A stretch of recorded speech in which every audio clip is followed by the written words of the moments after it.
All right, joining us today is Scott Shellady, the derivatives manager of ICAP at the Chicago Mercantile Exchange. And thanks for joining us, Scott. Glad to have you here.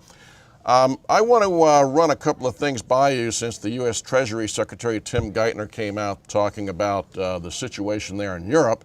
One of the things that he said is that there is no chance that the major countries of Europe will let their institutions be at risk in the eyes of the market. What say you? What do you think about those comments? Well, unfortunately, I'm old enough to remember another central bank saying the same thing in 1992 with the Bank of England.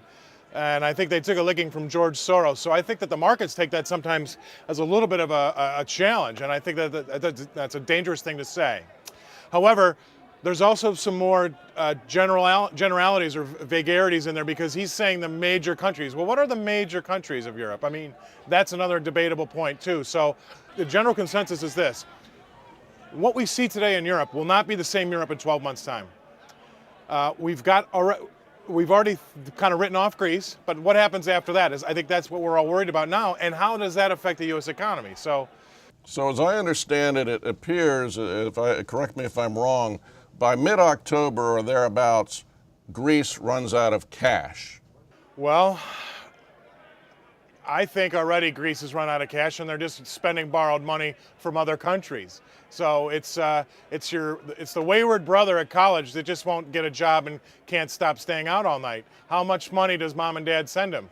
So I still think that that's Greece. That's the situation we're in there. And at some point in time, it's going to have to be tough love. I think the real big one we're worried about is Italy. And Italy being the third largest economy in Europe and the 8th largest in the world, you kind of have to sit up and take notice of that.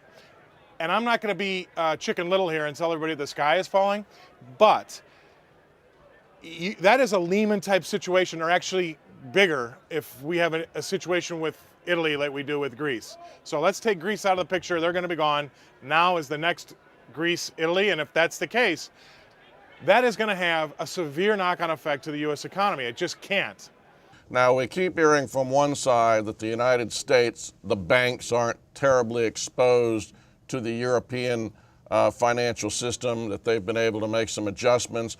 But on the other side of the coin, the banks are exposed in other ways in the form of the terms we don't like to throw around today, credit default swaps, and whatever those are, those insurance mechanisms, they are exposed in that way. Is that correct? Yes, it is correct. And so, however way you want to slice it and dice it, Europe going through a meltdown or some sort of catastrophe cannot be good for the U.S. There's no upside. You know, they're 20% of our exports. Forget about the banks. I mean, take all the business that we do with Europe. So there's nothing that's going to come out of this that's good if you've got a situation where Greece is gone and the next domino to fall is Italy. It's going to have a knock-on effect here in the States. And going forward for the States, we've got our bond market here in Chicago telling us we've got slow to no growth for another 18 months at least. So it's not a good picture out there on either one of those economies across the pond.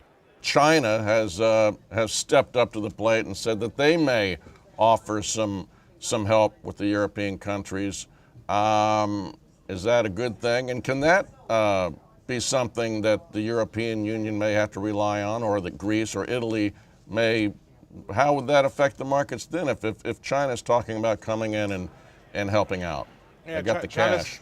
Yeah, they do have the cash, and they've talked about coming in and buying some of that sovereign debt. The only good I could see coming out of that, and our markets did get a lift out of that when those things started to hit the tapes, we did get a little bit of a rally. And I think the only good thing that come out of that is that, the regulatory environment in China is nowhere near what it is in Europe or even close to what it is in the States. So if we export our problems to China and they just keep telling the world it's all okay, maybe we get better. I mean, I don't know, because this transparency that we're showing the rest of the world in both the Europe and US is making us all feel more depressed. So I said this in the office last night, that, boy, if we can export all of our problems to China and they sit there time and time again and tell us the world's okay and their economy is doing great, well, then maybe we slowly but surely get better, because right now they're our only lifeline. They've been our only lifeline for our bonds. They've been our only lifeline for our products, i.e. commodities. So why can't we export our problems that way to them? All right, thank you very much, Scott. Scott Shellady, the derivatives manager for ICAP in Chicago.